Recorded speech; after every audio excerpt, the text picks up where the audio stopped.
Assalamualaikum warahmatullahi wabarakatuh. Bismillahirrahmanirrahim. Innal hamdalillah nahmaduhu wa nasta'inuhu wa nastahdihi wa nastaghfiruh wa na'udzu billahi min shururi anfusina wa min sayyiati a'malina. May yahdihillahu fala mudilla lahu wa may yudlilhu fala hadiya lahu. Ashhadu an la ilaha illallah wahdahu la syarika lah. Wa ashhadu anna sayyidana Muhammadan abduhu wa rasuluh. Allahumma salli wa sallim wa barik ala habibina wa sayyidina Muhammad wa ala alihi wa ashabihi wa ala man sara ala nahdihi ila yaumiddin, amma ba'd. Hadirin dan hadirat sidang jemaah, para penuntun yang dirahmati Allah sekalian. Pertama sekali kita rafakkan syukur kepada Allah Subhanahu wa taala kerana pada hari ini kita dapat bersama sekali lagi berkumpul di dalam majlis ilmu yang kita langsungkan untuk kita mengadakan kupasan dan perbahasan ke atas kitab Ma'alim fi Tariqi Talabil Ilm. Ma'alim fi Tariqi Talabil Ilm. Dan pada majlis yang lepas kita telah selesai menceritakan tentang satu subtopik, iaitu Talibul Ilmi fi Manzilih. Talibul Ilmi fi Manzilih, yang mana terjemahannya adalah penuntut ilmu di rumah. Apa yang sewajarnya dia lakukan di rumah dan apa yang sewajarnya dia zahirkan kepada keluarganya, anak-anaknya dan isterinya. Dan kemudiannya, hadirin sidang jemaah, kita nak masuk pula kepada satu tajuk yang baharu, iaitu apa yang disebutkan di sini, Talibul ilmi ma'atullabih. Talibul ilmi ma'atullabihi. Penuntut ilmu itu bersama dengan anak-anak muridnya. Penuntut ilmu bersama dengan anak-anak muridnya. Kerana setiap ahli ilmu sudah pasti ada anak muridnya yang tersendiri, sama ada banyak atau sedikit sahaja. Tapi disebutkan di sini sebagai seorang penuntut ilmu, apabila dia berada pada tahapan kedudukan tertentu, dia akan ada anak-anak murid dia yang sentiasa bersama dengan dia dalam majlis-majlis yang dia lakukan. Disebutkan di sini, la syakka anna li talibil ilmi manzilah inda man yataraddadu alaihi minar raghibina fil ilm. Tidak syak lagi bahawasanya bagi seorang penuntut ilmu itu kedudukan di sisi golongan yang berlega sekitar dengan diri dia, iaitu golongan yang mendampinginya minar raghibina fil ilm, dari kalangan golongan yang inginkan kepada ilmu. Fahuwa syaikhuhum, dia sebagai penuntut ilmu adalah merupakan guru bagi mereka. Wa biqadari ma yakunu alaihi minas sifatil hasanah, dan dengan kadar apa yang ada pada dirinya daripada ciri-ciri yang terpuji, iaitu ciri-ciri seorang guru yang terpuji, maka biqadar ma tartafi' manzilatuhu indahum, maka kedudukannya di sisi mereka juga akan menjadi lebih tinggi. Maknanya lagi mulia, lagi terpuji sikap pribadi ciri-ciri seorang guru, maka lagi tinggilah kedudukan dirinya di sisi anak-anak murid. Waliza tara ba'dal musahibina li talabatil ilm yatakhallaquna bi akhlaqihim wa hadha amrun tabai. Dan sebab itulah kita dapat lihat sebahagian orang yang berdamping dengan para penuntut ilmu li talabatil ilm, maka mereka akan pasti berakhlak dengan akhlak mereka. Jadi kalau dia berdamping dengan seorang guru yang mempunyai akhlak yang baik, maka dia juga akan memiliki akhlak yang baik sebab pergaulan dan percampuran dan perdampingan dia dengan ahli tersebut. Kalaulah dikata di sini, dalam tempoh masa yang singkat pun kesannya terzahir, iaitu kalau kita bergaul dengan ahli ilmu yang mempunyai akhlak yang baik, dalam masa yang singkat kesannya akan terzahir pada kepribadian kita daripada akhlak guru yang kita dampingi. Maka kata penulis kitab hafizahullah taala, fa kaifa bil mulazamati tawilati fil hadari was safar. Dan cuba bayangkan bagaimana pula kalau kita ini bermulazamah dengan tempoh masa yang panjang ketika hadar, ketika safar, iaitu ketika kita bermusafir dan ketika kita tidak bermusafir. Bayangkan kalau kita mendampingi guru kita yang mempunyai akhlak yang baik. Dalam tempoh lama tempohnya, boleh jadi 10 tahun, boleh jadi lama. Ketika kita bermusafir, kita bersama dia. Ketika kita tidak bermusafir pun, kita bersama dengan dia. Dan ini dapat terzahir sebagai contoh pada peribadi Rasulullah sallallahu alaihi wasallam. Kita tahu pada apabila Nabi kita ini, baginda berada pada maqam seorang guru. Maqam seorang guru. Dan beliau mempunyai anak-anak muridnya iaitu para sahabat radhiyallahu anhum ajma'in. Semua para sahabat hakikatnya adalah murid kepada Rasulullah sallallahu alaihi wasallam. Jadi kita ambil satu contoh individu sahabat yang namanya Anas bin Malik rahimahullah wa radhiyallahu ta'ala. Anas bin Malik. Anas bin Malik, kita tahulah beliau merupakan khadimu Rasulullah sallallahu alaihi wasallam, pembantu kepada Nabi sallallahu alaihi wasallam. Dan beliau ini berkata, aku telah berkhidmat menjadi pembantu kepada Rasulullah ini selama 10 tahun. Dan dalam tempoh tersebut, Nabi tidak pernah mengata ke kepada aku. Dan apa yang aku buat, Nabi tak pernah kata, kenapa kamu buat begini? Dan apa yang aku tak buat, Nabi tak pernah kata, kenapa kamu tidak buat begini dan begini? Maknanya itu adalah tempoh masa yang panjang, 10 tahun dia berdamping dengan Nabi sallallahu alaihi wasallam. Maka dia mendapati yang dalam tempoh tersebut akhlak Nabi adalah begitu terpuji, hadirin dan hadirat. Wa ala hadha, oleh yang demikian, falyahris, maka hendaklah seorang talibul ilmi ay yakuna qudwah biqaulihi wa fi'li. Hendaklah seorang penuntut ilmu dia bersungguh untuk dirinya menjadi qudwah. Qudwah ini ikutan dan teladan. Qudwah adalah ikutan dan teladan. Biqaulihi wa fi'lihi, menerusi perkataannya, ucapannya. Biarlah bila dia bercakap, dia menjadi ikutan dalam percakapan yang baik. Wa fi'lihi, dan kalau dia melakukan sesuatu perbuatan, maka dia juga menjadi qudwah pada perbuatan tersebut. Contoh teladan yang baik pada perbuatan tersebut. Li'annahu kama sabaqa yura misaluhu fi akhlaqi tullabi. Kerana sebagaimana yang kita telah sebutkan sebentar tadi, kesan daripada perkataan dan perbuatan yang menjadi contoh dapat dilihat pada akhlak para pelajar. Dapat dilihat pada akhlak murid-murid dia, hadirin dan hadirat. Itu yang orang kata kalau guru kencing berdiri, anak murid kencing berlari. Maknanya kalau guru pun menzahirkan akhlak yang tidak baik, maka anak murid akan menzahirkan akhlak yang lebih buruk daripada itu. Tapi cuba kita pergi kepada perkataan yang berlawanan. Maknanya kalau guru menunjuk, menzahir, mempamer akhlak yang baik, maka sudah tentulah murid pun akan menjadi akhlaknya akhlak yang baik. Hadirin sidang jemaah. Wa min anfa'il umuri lahum, antara perkara yang paling bermanfaat untuk para penuntut ilmu, murid-murid kita ini, yang pertama sekali adalah ayyata'ahadahum bin nushi wat tawjih. Ayyata'ahadahum bin nushi wat tawjih. Maknanya sentiasa seorang guru, seorang penuntut ilmu itu menjadi kelaziman baginya memberi nasihat dan peringatan kepada anak-anak muridnya. Dia bagi nasihat, dia bagi peringatan, dia bagi pesanan kepada anak-anak muridnya. Maknanya dia sentiasa memberikan nasihat. Maka ini adalah antara perkara yang memberi manfaat kepada kita. Ad-dinun nasihah, kata Nabi SAW. Qulna liman, kepada siapa wahai Rasulullah? Maka Nabi SAW mengatakan, lillahi wa li kitabihi wa li rasulihi wa li a'immatil muslimina wa ammatihim.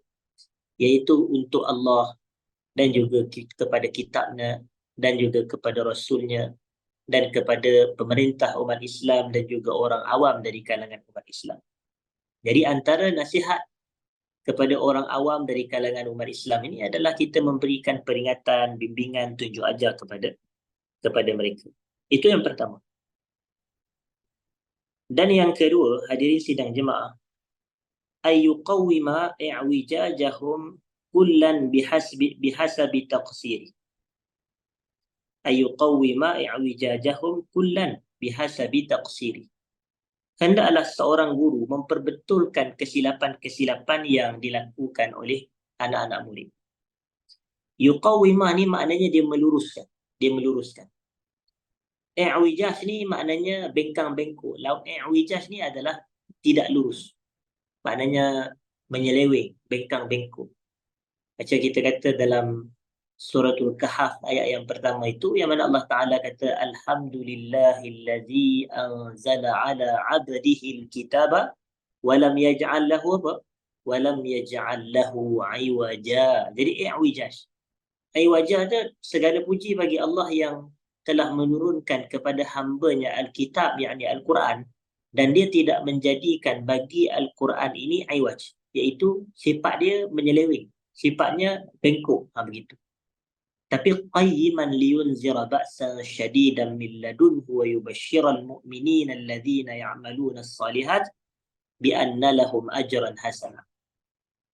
Tapi sifat Quran ini qayyim, dia lurus. Jadi seorang guru ayyuqawwima i'wijajahum, hendaklah seorang guru ini dia meluruskan, maknanya jalan bengkang-bengkok yang ada pada murid-murid mereka itu. Bihasabi taqsirih, bergantung kepada tahapan kekurangan yang mereka lakukanlah. Ini yang kedua. Jadi maknanya seorang guru ni dia membimbing, dia membetulkan kesilapan. Dan sebenarnya kalau kita tengok apa yang contoh-contoh ni semuanya ada pada peribadi Rasulullah sallallahu alaihi wasallam. Baginda adalah murabbi yang sebenar. Baginda adalah muallim yang sebenar. Hadirin sidang jemaah.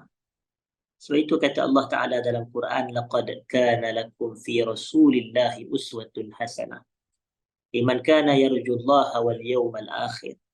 Sesungguhnya pada diri Rasulullah itu untuk kamu adalah uswatun hasanah, contoh teladan yang terbaik. Uswah hasanah adalah qudwah hasanah, contoh ikutan yang terbaik.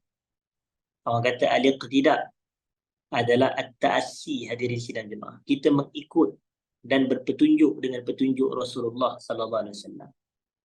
Kerana Nabi ini antara kerja buat Nabi adalah selalu memberikan nasihat kepada para sahabat. Sehingga kata Al-Irbad bin Sariyah pada satu hari, wa'azana Rasulullah sallallahu alaihi wasallam maw'izatan wajilat minha al-qulub wa zarafat minha al-uyun. Suatu hari Rasulullah sallallahu alaihi wasallam memberi mau'izah kepada kami, memberi peringatan kepada kami dengan suatu peringatan yang mana wajilat minhal qulub. Jantung hati kami ini berasa gemetar dengan nasihat tersebut, dengan pesan tersebut. Wa zarafat minhal uyun, dan kami ini menangis, mengalirkan air mata bila mendengar wasiat peringatan daripada Nabi sallallahu alaihi wasallam. Jadi yang pertama, Nabi memberi wasiat. Yang kedua, Nabi juga kalau nampak silap yang dilakukan oleh para sahabat, Nabi akan memperbetulkan kesilapan tersebut. Ini makna dia ayyuqawwima i'wijajahum. Ini seorang guru ni, dia kena memperbetulkan kesilapan, kesalahan yang dilakukan oleh anak murid. Satu hari apabila Nabi SAW dan para sahabat, mereka ini bermusafir. Dan mereka pulang daripada permusafiran, cuma Nabi kita SAW ini, dia lambat sedikit. Bukan kerana Nabi berjalan lambat, tak. Tapi Nabi lambat ni sebab Nabi nak teman orang-orang yang tak boleh nak berjalan laju. Hadirin dan hadirat. Sampai kepada tahapan macam tu. Maknanya ada sahabat yang sihat, yang kuat ni, mereka jalan laju, mereka jalan cepat. Nabi pun sama juga. Cuma Nabi lewat sedikit sebab Nabi ni nak menemani mereka-mereka yang jalan lambat ni. Boleh jadi tak berapa kuat, tak berapa larat. Jadi Nabi nak menemani mereka. Jadi Nabi pun datang lambat sedikit dan sehinggalah pada waktu itu, waktu solat telah hampir tamat sebenarnya. Waktu solat telah hampir tamat. Jadi para sahabat ni tadi, bila mereka tengok situasi waktu solat dah nak tamat, maka mereka ambil wuduk pun laju-laju nak cepat sebab takut waktu tu tamat, hadirin dan hadirat. Jadi bila mereka ambil wuduk laju-laju ni, Nabi perasan yang mereka punya tumit kaki tu tak kena kepada air bila mereka mengambil wuduk. Maka Nabi pun sallallahu alaihi wasallam meninggikan suara Nabi dan Nabi sebut, wailul lil a'qabi minan nar, wailul lil a'qabi minan nar, wailul lil a'qabi minan nar. Nabi kata binasalah kaki yang tak kena air semasa wuduk. Maknanya binasalah kalau kita ni bahagian buku lali itu tak kena wuduk. Saya betulkan, buku lali hadirin sidang jemaah. Jadi disebutkan bahawasanya sampai kepada tahapan begitu, maknanya Nabi nampak kesilapan yang berlaku, Nabi akan betulkan, Nabi akan luruskan, hadirin sidang jemaah. Ini yang berlaku pada Nabi sallallahu alaihi wasallam sebagai seorang guru dengan anak-anak muridnya dari kalangan para sahabat. Yang ketiga, ayatafaqqada ahwalahum wa syu'unahum idza istata'a ila dzalika sabila. Seorang guru ni kena sentiasa bertanyakan tentang keadaan anak-anak murid mereka dan juga khabar mereka. Yatafaqqada ahwalahum di sini maknanya dia kena cek, dia kena teliti bagaimana keadaan anak-anak murid aku ni. Apa khabar mereka? Macam mana situasi mereka? Dan idza istata'a ila dzalika sabila, ini sekiranya dia mampu melakukan perkara tersebut. Walau bisu'alihi li ba'dihim an ba', walaupun dia semata bertanya dengan orang-orang tertentu sahaja. Maknanya mungkin dalam kelas dia tanya, mana kawan tu lama tak nampak? Mana anak murid sekian-sekian ni lama kita tak ni, apa khabar dia sekarang? Kita boleh tanya begitu. Ini maknanya kita yatafaqqada ahwalahum ni, yatafaqqada ahwalahum ni maknanya dia cek, dia meneliti ataupun dia bertanyakan tentang keadaan dan khabar anak-anak murid dia. Dan ini banyak berlaku dan hatta pada zaman Nabi pun sallallahu alaihi wasallam memang benda ini berlaku. Nabi akan tanya, sebahagian ada satu Nabi tanya kepada seorang perempuan ni, Nabi tanya mana anak dia, lama tak nampak salat, begitu. Ada juga, ada dari kalangan sahabat yang sebegitu. Kemudian kan kita tahu bahawasanya ayat Quran dalam surah Al-Hujurat, ayat yang ketiga kalau saya tak silap, yang mana Allah Ta'ala kata, okey, kita tengok dulu ayat pertama, ya ayyuhallazina amanu la tuqaddimu baina yadayillahi wa rasulih wattaqullaha innallaha sami'un alim. Ayat kedua, ya ayyuhallazina amanu la tarfa'u aswatakum fawqa sautin nabi. Okey, saya betulkan tadi. Ayat yang kedua daripada surah Al-Hujurat. Terjemahannya, ya ayyuhallazina amanu, wahai orang yang beriman, la tarfa'u aswatakum fawqa sautin nabi. Janganlah kamu meninggikan suara kamu lebih daripada suara Nabi. Wala tajharu lahu bil qaul. Janganlah kamu menjaharkan atau mengeraskan suara kamu apabila kamu berbicara dengan dia. Wala tajharu lahu bil qauli ka jahri ba'dikum li ba'd. Bagaimana kalau kamu bercakap sesama kamu tu, kamu keraskan suara kamu, kamu tinggikan suara kamu. Cakap dengan orang lain, dengan cakap dengan Nabi ni tidak sama kalau kita nak bercakap dengan Nabi. Tak boleh kita cakap dengan Rasulullah SAW ini sama macam kita cakap dengan kawan-kawan kita. Tak boleh. Wala tajharu lahu bil qawli wala tajharu lahu bil qawli ka jahri ba'dikum li ba'din an tahbata a'malukum wa antum la tash'urun. Perbuatan tu akan menyebabkan amalan kamu terhapus. Akan menyebabkan amalan kamu terluput. Hadirin sidang jemaah dalam keadaan kamu tidak sedar. Cuma ada satu orang sahabat Nabi ni sallallahu alaihi wasallam yang mana namanya adalah Sabit bin Qais bin Shammas. Sabit bin Qais bin Shammas. Dia ini suara dia tinggi, suara dia keras, hadirin dan hadirat. Dan dia khawatir dialah yang dimaksudkan dalam ayat tersebut. Dia takutlah kalau sebab ayat tu zahirnya siapa yang meninggikan suara di hadapan Nabi sallallahu alaihi wasallam, maka amalan dia terhapus. Jadi itu yang menyebabkan Sabit bin Qais ini dia rasa takut dan dia pun duduk di rumah dan dia menangis apa semua kerana dia khawatir yang amalannya telah terhapus. Kerana dia ini memang suara dia suara yang tinggi, Allah Ta'ala bagi sifatnya secara semula jadi, daripada lahir lagi suara dia memang suara yang agak tinggi, hadirin dan hadirat. Kemudian dia pun lama dah tidak hadir ke masjid, maka Nabi pun, ini yang dikata tafaqqudul ahwal ini, Nabi pun tanya, mana Sabit selama tak nampak ni? Begitu. Nabi akan tanya, mana kawan ni, mana kawan ni? Begitu. Kemudian mereka pun bagi tahulah yang dia duduk di rumah menangis kerana dia takut dia termasuk dalam kategori ayat yang Allah Ta'ala sebut dalam surah Al-Hujurat ayat nombor 2 tadi. wahai orang beriman, la tarfa'u aswatakum fawqa sautin nabi. Jangan kamu tinggikan suara kamu lebih daripada suara Nabi. Wala tajharu lahu bil qawli ka jahri ba'dikum li ba'd. Jangan kamu menjaharkan, mengeraskan suara kamu di hadapan Nabi bila kamu berbicara dengan baginda, seolah sama seperti kamu berbicara sesama kamu. Jangan begitu. Antah bata a'malukum wa antum la tash'urun. Amalan kamu akan terhapus dalam keadaan kamu tidak sedar pun. Kemudian Nabi SAW pun kata kepada Sabit. Nabi pergi tengok dan Nabi jumpa Sabit. Nabi kata, ya Sabit, ama tarda an takuna sa'idan wa tuqtal syahidan wa tadkhul al-jannah. Wahai Sabit, kamu tak redakah untuk kamu ini hidup dalam keadaan bahagia? Kamu akan mati syahid dan kamu akan masuk syurga. Begitu. Jadi ini antara kata-kata Nabi SAW kepada Sabit Ibnu Qais bin Syammas. Nabi kata, ama tarda an takuna atau an ta'isha, saya betulkan, an ta'isha sa'idan. Tidakkah kamu rasa gembira untuk, tidakkah kamu rasa redha untuk kamu hidup dalam keadaan sa'id, bahagia? Wa tuqtal syahidan, kamu mati syahid. Wa tadkhul al-jannah, dan kamu akan masuk ke dalam syurga. Begitu juga dalam hadis yang masyhur diriwayat oleh Al-Imam Al-Bukhari dalam Sahih Al-Bukhari berkenaan dengan seorang sahabat Nabi SAW namanya Ka'ab ibnu Malik, Ka'ab bin Malik Al-Ansari radhiyallahu ta'ala. Kita tahu bahawasanya Ka'ab bin Malik ini kisahnya panjang kalau tuan-tuan baca dalam Riyadhus Shalihin. Tuan-tuan akan jumpa ada kisah yang bertajuk Taubat Ka'ab bin Malik. Kisah Taubat Ka'ab ibn Malik radhiyallahu anhu. Dan dia diketahui buat suatu maksiat, iaitu maksiatnya hanyalah dia tidak menyertai peperangan Tabuk. Dia tidak menyertai peperangan Tabuk.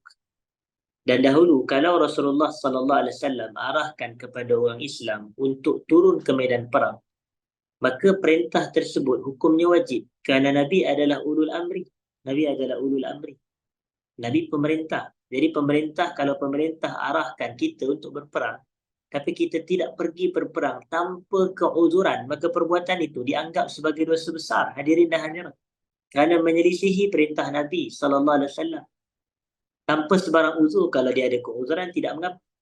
Tapi kalau dia meninggalkan perintah Nabi tanpa sebarang uzur, maka dia berdosa. Hadirin dan hadirat, Allah Ta'ala sebut di dalam Al-Quran, فَلْيَحْذَرِ الَّذِينَ يُخَالِفُونَ عَنْ أَمْرِهِ أَنْ تُصِيبَهُمْ فِتْنَةٌ أَوْ يُصِيبَهُمْ عَذَابٌ أَلِيمٌ. Berilah ancaman kepada golongan yang menyelisihi perintah Nabi, akan menimpa mereka itu fitnah, atau akan menimpa mereka azab yang pedih, atau menimpa mereka azab yang pedih. Jadi nak dipendekkan cerita, apabila Nabi SAW telah sampai ke Tabuk, pada ketika itu Nabi pun bertanya. Nabi kata, mana Ka'ab bin Malik? Nabi mencari mana Ka'ab bin Malik. Tiba-tiba ada satu orang lelaki ni, dia kata habasahu burdah wan nazar ila habasahu burdah wan nazar ila itfaih. Macam seolah-olah, wahai Rasulullah, Ka'ab bin Malik ni dia telah dibuai dengan kekayaan, begitu. Maknanya dia telah dibuai dengan harta benda yang menyebabkan dia tidak mau turun ke medan jihad. Tapi ada satu orang sahabat, dia backup Ka'ab bin Malik pada waktu itu. Dia berdiri, dia kata, bi'sa ma qulta. Kamu yang kamu sebut tu teruk apa yang kamu sebut, jahat apa yang kamu sebut. Wallahi, dia kata, wallahi ya Rasulullah, demi Allah wahai Rasulullah, ma'alimna alaihi illa khaira. Kami tidak tahu tentang Ka'ab ni kecuali yang baik-baik berlaku. Ini sifat sahabat sejati. Bila sahabat dia difitnah, walaupun sahabat dia tak ada di situ untuk membela dirinya, tapi dia bangkit membela sahabat dia. Lalu Nabi pun diam. Nabi tak kata apa. Dia kata, ya Rasulullah, wahai Rasulullah, demi Allah kami tidak tahu tentang Ka'ab kecuali yang baik-baik sahaja. Maknanya tak betul apa yang awak cakap, awak dakwa dia cintakan kepada harta benda, kebendaan dan seumpamanya. Tidak betul. Jadi maksud di sini, bila Nabi tengok ada sahabat yang tidak turut bersama dalam medan jihad, Nabi akan tanya. Ini yang kita kata tafaqqudul ahwal, hadirin sidang jemaah. Dan yang keempat disebutkan di sini, dikatakan adalah ziyaratuhu lahum fi buyutihim. Ini antara akhlak terpuji bagi seorang guru, adalah dia pergi menziarahi murid-muridnya di rumah. dia pergi menziarahi anak-anak muridnya di rumah mereka, hadirin dan hadirat. Fahadha lahu فهذا له أثره العظيم في ترسيخ أواصر الترابط والمحبة. Perbuatan ini mempunyai kesannya yang tersendiri untuk diri seorang guru tersebut. Kalau guru itu datang ke tempat kita, ke rumah kita, menziarahi kita sebagai murid dia, maka ini akan memberikan kesan yang begitu kukuh, kesan yang begitu kuat dari sudut at-tarabut wal mahabbah, iaitu ikatan hubungan sesama murid dan guru serta perasaan kasih sayang yang berlaku antara murid dan guru. Sebab itu ada sebahagian ulama mengatakan, walaupun sebahagian menisbahkan kata-kata ini kepada hadis, tetapi hadis ini ia tidak sahih. Cuma dia maksudnya adalah maksud yang baik, hadirin dan hadirat. Saya nak sebut dari sudut, kita katalah ia merupakan kata-kata para ulama.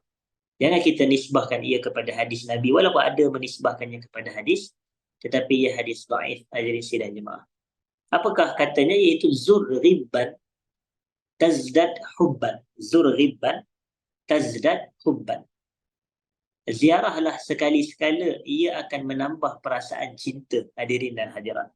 Ziarahlah sekali-sekala, ia akan menambah perasaan cinta. Jadi maksud dia apa? Ghibban ni sekali-sekala, kan kita kata sebaik-baik puasa adalah puasa Nabi Daud. Puasa Nabi Daud ini kita namakan sebagai puasa dalam kitab-kitab dalam Maqasidus Shaum oleh Sultanul Ulama Al-Izz ibn Abdissalam As-Sulami. Beliau kata Shaumul Ghib. Shaumul Ghib. Al-Ghib ni maknanya adalah selang sehari. Begitu. Jadi puasa Nabi Daud sebagaimana yang kita tahu adalah puasa selang sehari. Hadirin dan hadirat yang saya hormati. Maknanya hari ini dia berpuasa, esok dia tidak berpuasa, lusa dia berpuasa, tulak dia tidak berpuasa, dan begitulah seterusnya. Jadi diguna perkataan al-ghib. Al-ghib. Al-ghib ni sekali-sekala, jarang-jarang. Itu dalam kata-kata tersebut, zur ghibban. Ziarahlah secara sekali-sekala. Kalau ziarah hari-hari, orang berjemu, hadirin dan hadirat.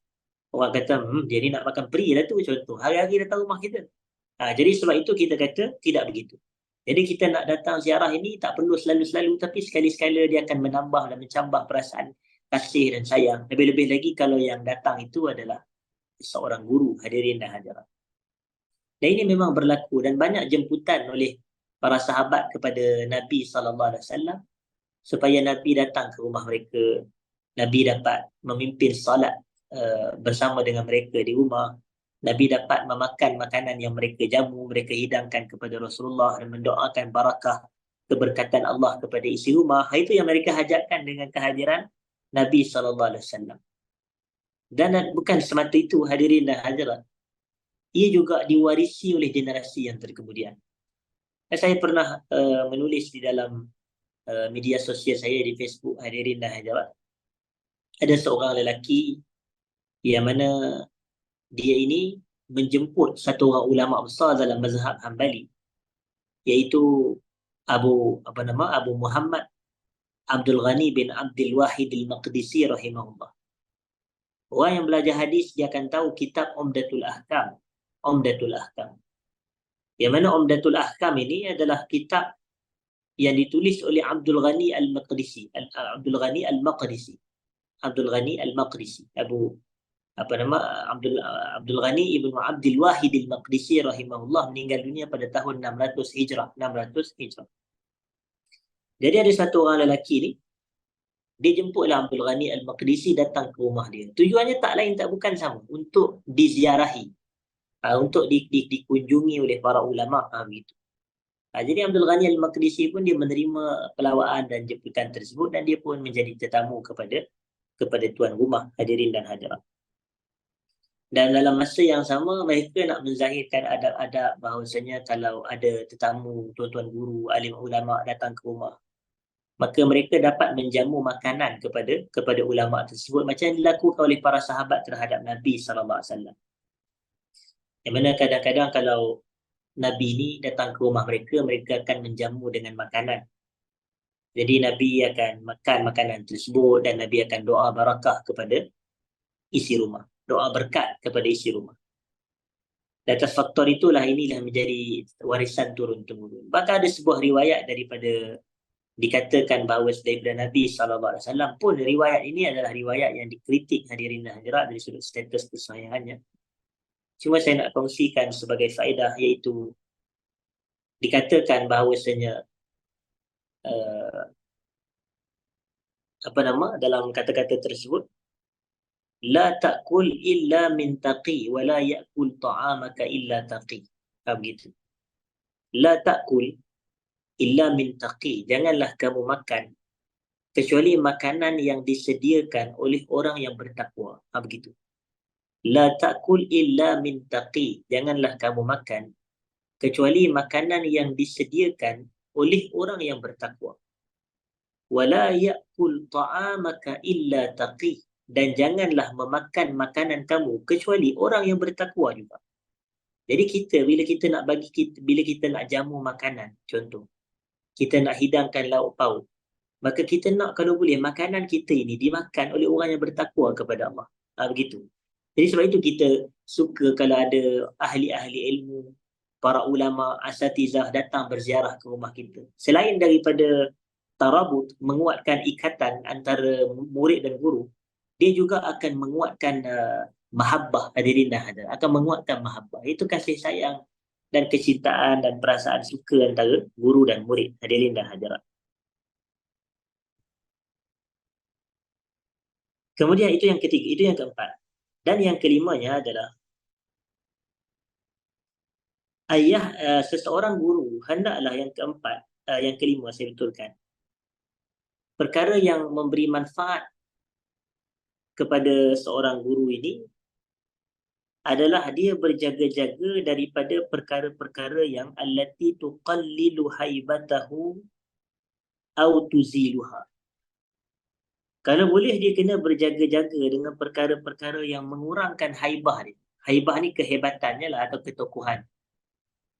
Kalau boleh dia kena jauhi atau berjaga-jaga dari perkara yang mengurangkan ketokohannya, kehebatannya, ataupun menghilangkan kehebatannya, au tuziluha, atau menghilangkan kehebatannya.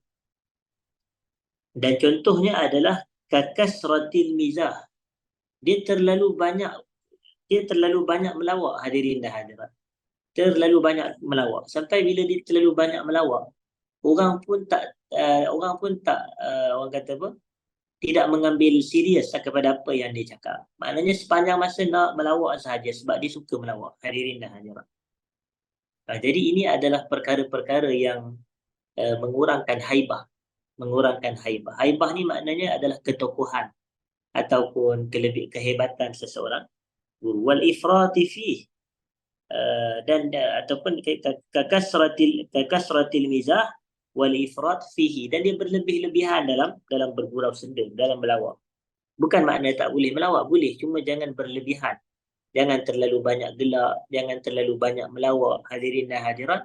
Ini perkara-perkara yang akan mengurang atau menghilangkan haibah seseorang. Itu yang kelima. Seorang guru lah di hadapan mata-mata ataupun di hadapan mata anak-anak murid. Kemudian yang berikutnya, hadirin dan hadirat yang saya muliakan, adalah ijabatu da'watihim hasba qudratih. Yang mana seorang guru hendaklah menyahut ataupun memenuhi undangan, yang lebih tepat. Menyahut ni macam kurang pula kan. Ijabatu da'watihim ni maknanya adalah memenuhi undangan mereka mengikut kemampuan dia. Contoh kalau anak murid dia jemput pergi ke kenduri kahwin, gitu, dia sehabis mungkin dia kena cuba hadir sebab dia nak menjaga hubungan antara guru dan anak murid, dan menerima undangan dan memenuhi undangan, begitu. Ataupun dia itu menerima undangan, contoh kalau anak murid dia datang nak buat majlis makan-makan di rumah sebagai contoh, maka dia meraihkan jemputan dan undangan itu, maka dia datang, tetapi mengikut kepada kadar kemampuan dia juga, hadirin dan hadirat. Begitu.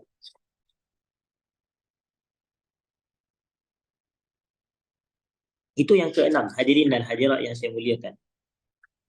Kemudian kita nak beralih kepada yang ketujuh, iaitu apakah yang memberi manfaat kepada seorang guru. ataupun daripada seorang guru kepada murid-murid yang kepada murid-murid dia lah. Yang ketujuh adalah al-hirsu ala ziyarati maridihim. Dia bersungguh atau dia ada kesungguhan untuk dia ini menziarahi orang yang sakit dari kalangan anak-anak murid dia. Al-hirsu ala ziyarati maridihim. Dia ada hirs, dia ada kesungguhan untuk dia menziarahi orang yang sakit dari kalangan anak-anak murid dia. Hadirin dan hadirat. ففي ذلك من الأثر الحسي والمعنوي الشيء العظيم. Maknanya perbuatan dia yang menziarahi anak murid dia yang sakit, dia memberi kesan hissi kesan hissi dan kesan maknawi. Maknanya kesan yang boleh dilihat dan kesan yang tak boleh dilihat. Maknanya begitu besar kesannya kalau dia melakukan perbuatan tersebut. Dia tahu ada anak murid dia tak sihat, dia pergi berkunjung menziarahi anak muridnya tersebut. Anak murid dia tu akan rasa, Allah baiknya tu aku. Dia lagi tinggi darjat, dia lagi tinggi kedudukan, tapi dia merendah diri sanggup datang ziarah kepada aku. Jadi dia akan menambah rasa hormat, menambah rasa kasih dan sayang seorang murid kepada guru. Jadi sebab itu ilmu ni kalau dengan cara sebegitu lebih mudah untuk diterima dan disampaikan, hadirin dan hadirat. Itu kita ni kalau nak menyampaikan ilmu, kita kena ada seni juga.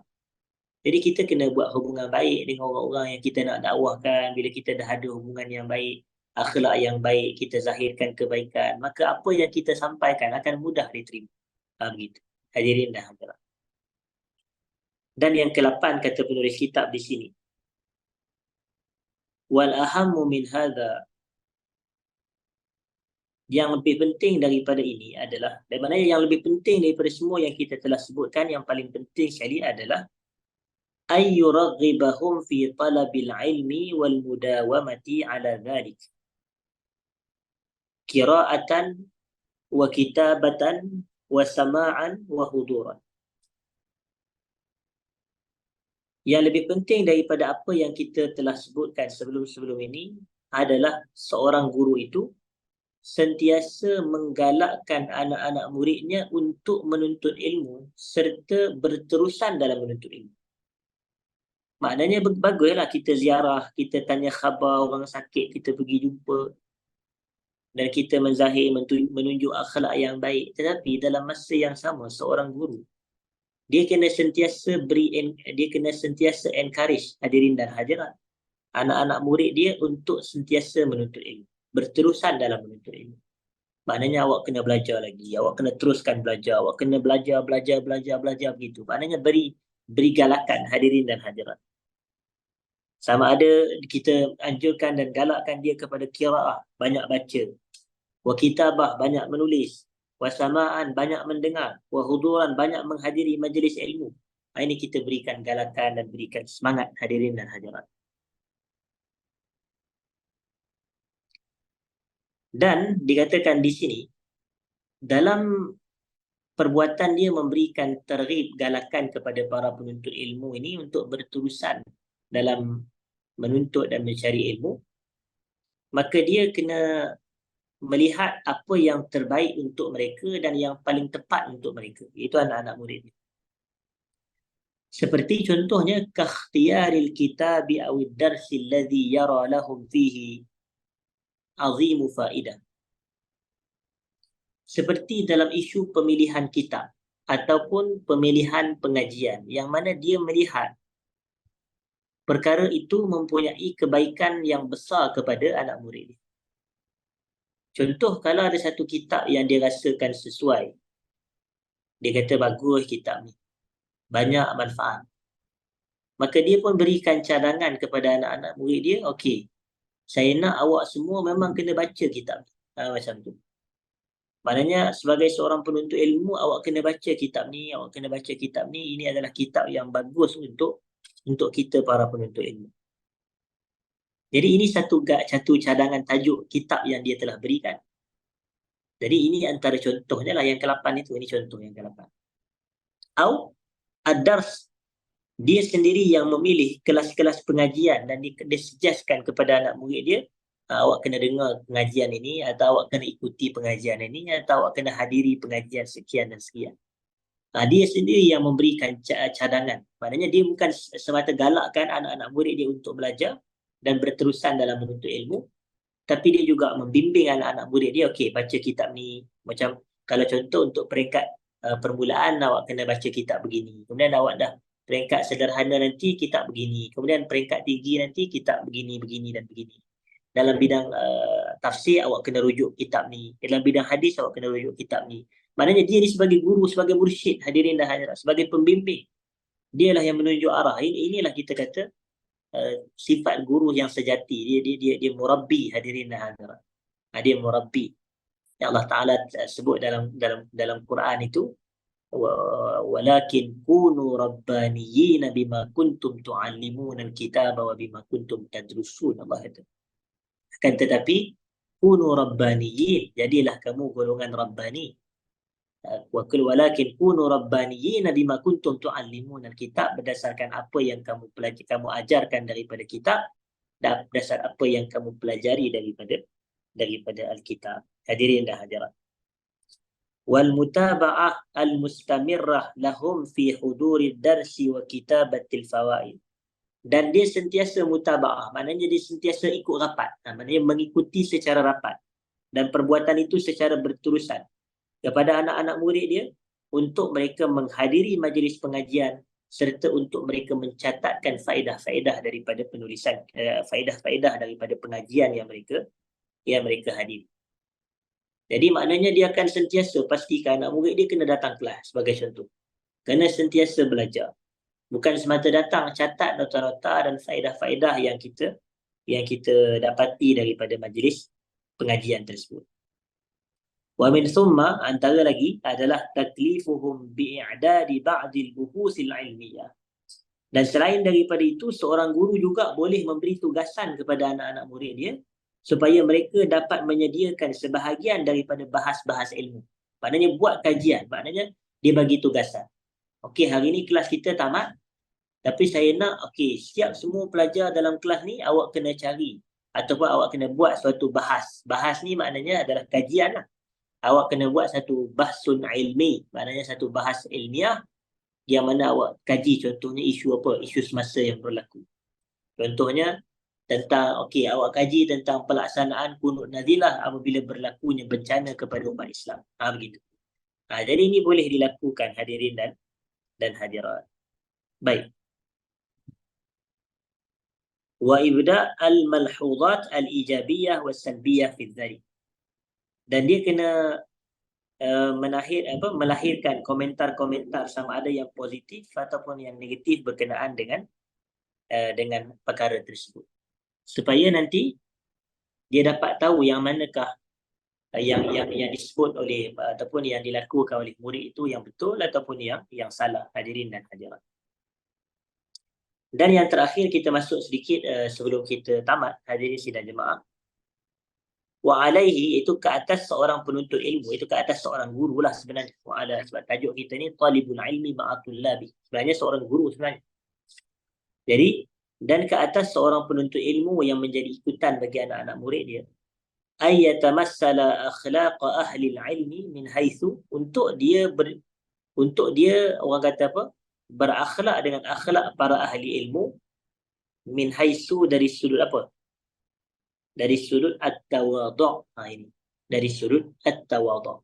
Tawadhu' ni adalah rendah diri, hadirin dan hadirat.